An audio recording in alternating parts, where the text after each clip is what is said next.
शुरुआत होती है राम रहीम, आसाराम। मैं आपको बता रहा हूँ, ये राम रहीम जितने बाबा थे बीजेपी के सरकार में ही पकड़े गए। झूठ कैसे? जो आसाराम कब पकड़ा गया? आसाराम कब पकड़ा गया? आसाराम कहाँ? जो इनकी पार्टी की कार्यकर्ती थी और चुनाव के टाइम उसको छेड़ा गया इनके कार्यालय में, वो गई शिकायत करने, उसके साथ क्या इंसाफ किया इनकी पार्टी ने? हाँ। और क्या जवाब है सर? आप उसका नाम बताएं, किसकी बात कर रहे हैं आप? राधिका खेड़ा को पार्टी बदलनी थी, बदल के चली गई। जो जाता है बिल्कुल ये इतने झूठे मक्कार हैं। वो बहन नहीं थी, वो बेटी नहीं है, उसको आरोप लगा दिया पार्टी बदलेगी। ये इनका दोगलापन दिखता है। इनका जो है ना पाकिस्तान में डंका बजता है। जब भी कोई बात होती ना, हिंदुस्तान पे कोई बात होगी तो इनका पाकिस्तानी मीडिया इनको खींच लेता है। राहुल गांधी की वीडियो चलाएगा, अखिलेश की वीडियो चलाएगा, या लालू प्रसाद के बेटे की वीडियो चलाएगा। तो ये देश के गद्दार है मैडम। हाँ, क्या बोल रहे हैं? आओ जरा आगे आके बात करो। आप कहाँ पीछे मुँह छुपा रहे हो? छांगुर जैसे लोगों पर बात होनी चाहिए कि नहीं? बोलो। कड़ी कार्रवाई होनी चाहिए, कड़ी कार्रवाई होनी चाहिए, बात होनी चाहिए, बात होनी चाहिए। फांसी, उसको फांसी हो फटाफट। सोचता है एक सेकंड, थोड़ा आगे है, थोड़ा देश का यूथ हमारा कहाँ पीछे छुपा बैठा है? बताइए। फिर ये युवा सवाल पूछते हैं कि आप मुद्दों की बात नहीं करते हैं, इनको पूछो तो ये गायब हो जाते हैं। हाँ पूजा जी, देखिए यहाँ जब बहन बेटियों की बात आती है तो देखिए मुझे देखिए हाथरस की घटना भी याद आ जाती है, उन्नाव की भी बात याद आ जाती है जहाँ हमारी बेटी को इंसाफ नहीं मिला। और रही बात ये कि हाथरस वाला सर, हाथरस वाले बिल्कुल हाथरस की भी तो बेटी अंकिता भंडारी भी मुझे याद आ जाती है। बहुत सी बेटियां ऐसी हैं जो मुझे याद आ जाती है। सर वो बेटी याद आई जिसको जाकर सलीम ने जाके धक्का मार दिया था घर में घुसकर, वो भी बेटी याद है? हाँ। या सिर्फ हाथरस वाली बेटी से याद है? हाँ देखिए मुझे पूजा जी, मुझे सारी बेटी बंगाल भी याद आ रहा है कि नहीं? कोलकाता में जो गैंगरेप हो रहे हैं वो याद आ रहे हैं कि नहीं? सेलेक्टिव मत होइए ना बेटियों को लेकर। आप हर बेटी का नाम लीजिए, आप मणिपुर, आप हाथरस, सारी बेटियों का बात कीजिए ना। सारी बेटी की बेटियां हैं। अगर यहाँ पे झंगूर की बात होगी तो यहाँ पे और बेटियों की भी बातें होंगी जिनके साथ इस तरीके की बातें हो। ये बातें सब बेटियों की होनी चाहिए, क्योंकि बेटी हिंदू की हो या बेटी मुसलमान की, बेटी सुरक्षित होनी चाहिए। लेकिन जब पैसे की बात करिए वो जांच का विषय है, वो भाजपा सरकार जांच कराएगी। लेकिन एक सेकंड, ये आप मुस्लिम बेटी की बात कर रहे हैं। किसने कलावा पहनकर मुस्लिम बेटी के साथ रेप किया या जाकर धक्का दे दिया? बताइए। हाँ देखिए कलावा किसका धर्म परिवर्तन? सुन लीजिए पूजा जी, कलावा की बात आती है तो जो दरगाह पे जाते हैं मेरे हिंदू भाइयों मुसलमान, घुमाइए मत। नहीं सुन लीजिए, वो भी कलावा बांध के आते। अब उसे क्या तुम जस्टिफाई करोगे? अरे नहीं, कलावा बांध के आते। आप जाइए, आप हजरत निजामुद्दीन दरगाह जाइए, आप अजमेर में जाइए, कलावा बांध के आते। तो वहाँ दंगा करने जाते हैं क्या वो? देखिए अगर कलावे को वो वहाँ पर क्या करें? इबादत करने जाते हैं। ये कलावा के नाम पे लव जिहाद फैलाएंगे, कलावा पहनेंगे और लव जिहाद को बढ़ावा देंगे। छांगुर बाबा इनके रिश्तेदार है। क्या कह रहे हैं? छांगुर आपका रिश्तेदार है? हाँ बातें कर रहे हैं तो कैसी देखिए बातें आ रही हैं? मेरा जो रिश्तेदार है भारत के सारे अमन पसंद लोग हैं, चाहे वो हिंदू हो या मुसलमान हो। अगर कोई बेटियों के खिलाफ जाता है तो हाजी नाजिम खान और मुस्लिम समाज उनके खिलाफ जाता है। मैंने तो ये कहा कि सुन लीजिए बाबा, जब बात सिंगूर की आ रही है जो पैसा लेके लड़कियों का धर्मांतरण करा। इन्होंने एक पंडित की बात कही कि उसने लड़कियों को बुलाया, उसे पैसा लेके लड़कियों को पैसा लेके वापस नहीं कराया। आप मुसलमानों को टारगेट नहीं कर रहे हैं। आप अगर गलत जाएंगे तो टारगेट होंगे। आपको मुसलमान से कोई टारगेट नहीं करा किसी ने।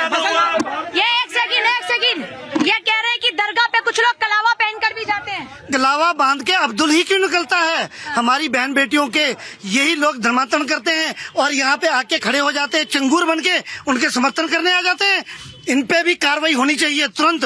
इन पे ये छंगूर है, ये छंगूर का है। अरे वो हाजी नाजिम है, वो छांगुर नहीं है। हाँ। मैडम मैं ये कह रहा हूँ, मैं बड़ा साफ बोल रहा हूँ, मैं ये कह रहा हूँ कि देखो उन्होंने एक टारगेट दिया था इनको 2047 तक हमें गजवाए हिंद करना है। और ये कितना प्यार से हमारे जैसे वो कर रहा है ना अकेले में, वैसे सबके बीच में कितना बढ़िया से समर्थन कर रहे हैं आराम से झांगुर। एक बार भी इन्होंने यहाँ 20 इतने लोगों में नहीं बोला कि वो गलत कर रहा था। एक बार भी बोला इन्होंने कि ये गलत कर रहा था। भाई आप वो सपोर्ट ही तो कर रहे हैं एक तरीके से कि जो अब ये कर रहा है मणिपुर पर तो 3000 बार डिस्कशन हो चुका है, संसद में डिस्कशन हो चुका है, मणिपुर पे सब चीजों पे डिस्कशन होता है। ऐसा थोड़ी है कि डिस्कशन नहीं होता है, हर चीजों पे डिस्कशन हुआ है। मणिपुर में 50 बार डिस्कशन हुआ है। तो अब ये सिलेक्टिव तो सारे उठाते हैं, कांग्रेस वाले वहां नहीं जाएंगे, बीजेपी वाले वहां नहीं, सारे सिलेक्टिव है उसमें। तो कानून अपना काम कर रहा है, उसे करने दीजिए। लेकिन अगर अरे आप तो ईडी के पीछे लग जाते हैं, ईडी के ऊपर लगा देते हैं। ये योगी का कानून है, काम जरूर करेगा। सर कानून तो संविधान का है सर। देखिए कानून तो वही है, इम्प्लीमेंट कर तो योगी रहे हैं। लेकिन जो योगी ने कर दिया वो कानून के आगे जाके कर दिया। आप इस चीज को भी तो समझो। जो मोदी और योगी जी ने आज के, हम किसी पार्टी का समर्थन करने नहीं आए। मेरे को आपने यहाँ धर्मगुरु के तौर पे बुलाया, मैं उससे बोलूंगी जो सही है उसका साथ तो दो कम से कम। क्या आज से पहले किसी को यूं खदेड़ के निकाला गया था? अभी अगर हमारे कश्मीर में जो हुआ, हमारी बहन बेटियों के सामने उनके सुहाग को उजाड़ा गया, तो उसका बदला भी लिया गया ना।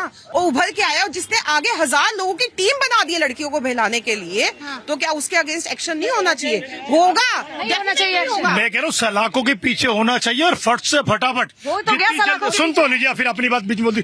जितनी जल्दी हो सके फास्ट ट्रैक कोर्ट में उसको सजा मिले और फांसी हो ऐसे लोगों को जो पैसे के बलबूते पे धर्मांतर कराते हैं। कार से कोई लेना देना। लीगली जवाब दूंगी जिन्होंने कहा अपनी पार्टी के लिए 20 बार बाहर और 20 बार, इन्हें लॉ नहीं पता होगा। अगर कोई आजीवन कारावास होता है तो उसको साल में 73 डेज के लिए पैरोल पे छोड़ा जा सकता है, उसमें कोई भी हो। तो उसके लिए ये उसको लगा नहीं सकते कि आप उसको खाली भारतीय जनता पार्टी, हमारे संविधान का इंसल्ट कर रहे हैं यहाँ खड़े होकर, और जजेस का इंसल्ट कर रहे हैं, जो कि हमारा कानून है। कानून को पढ़ के आइए पहले। सुनो मेरी बात सुन लो। अच्छा सुनो, राहुल गांधी जमानत में है ना, वो अंदर क्यों नहीं है? जमानत तो उनको भी मिली है राहुल गांधी को। आइए ना, हाँ आइए ना। ईडी में सुनवाई चल रही है ना, आपका दूध का दूध, झूठ का झूठ सामने आ जाएगा। उसकी भी जांच चल रही है।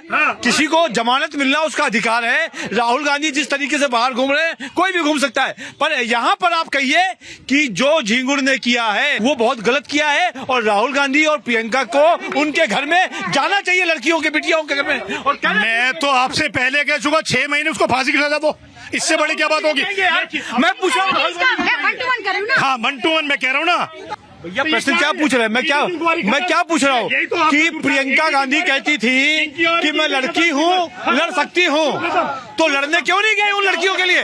इसका जवाब दो।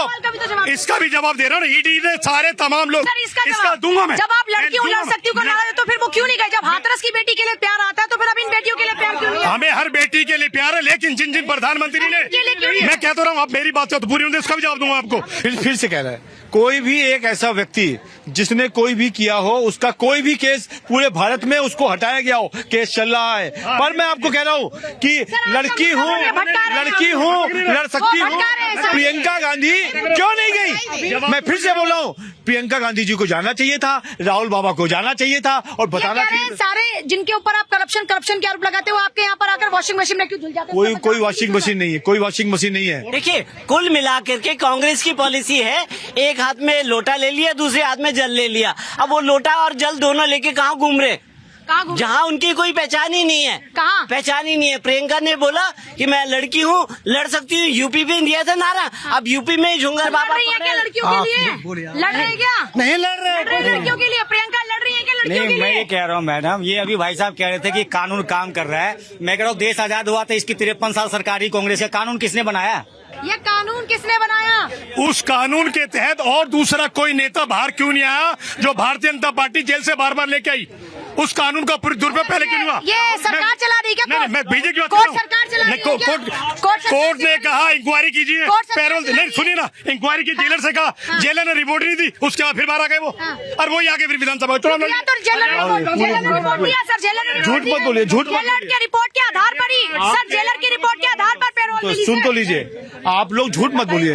पिछली बार भी डिबेट झिंगुर बाबा पे आपके एक व्यक्ति कहते थे कि बीजेपी के सोशल मीडिया के लोग जुड़े हुए, नाम नहीं बताया उन्होंने। आज फिर मैं कह रहा हूँ कि राहुल बाबा को, प्रियंका दीदी को जाकर उन बहनों के पास जरूर जाना चाहिए, क्योंकि वो हिंदू बहनें हैं, इसलिए नहीं जाओगे आप, क्योंकि लोगों के ऊपर जो बच्चे खुचे वोट है वो कहीं खिसक ना जाए। हिंदू के पास जाते हैं ऐसे नहीं, लेकिन वोट बैंक दलित वाला। नहीं, पहली बात समझिए, यहाँ पर जो बाबा है ना, उसका क्या नाम है, वो किस धर्म का है, इसलिए जाने से कहीं वोट ना कट जाए, इसलिए डरते हैं ये लोग। लड़ना नहीं जानते, वोट बचाने के लिए जाते हैं। मेरे को बाबा पे जितना बोल रहे उतना झांगुर पे नहीं बोलते आप। जहांगीर पे कितनी बार बुलवाएंगे, सीधा कहा ना जेल में डाल के सजा दीजिए और कड़ी से खड़ी सजा दीजिए। एक सबक मिलना चाहिए ऐसे लोगों को जो पैसा का लोभन दे के धर्मांतर कराते हैं, ऐसे लोग मिलना चाहिए।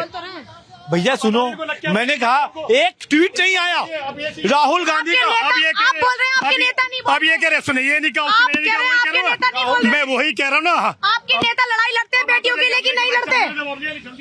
सर आप ही नहीं हो ना सिर्फ अकेले सर। हाँ पूजा जी, देखिए मैं तो ये कहना चाहता हूँ, देखिए भारत का संविधान है, बार बार मैं भाजपा के प्रवक्ता को भी यही कहना चाहूंगा, देखिए वो कानून है, कानून के तहत उनको सजा मिलेगी। देखिए कभी भी कोई भी कट्टर रहकर किसी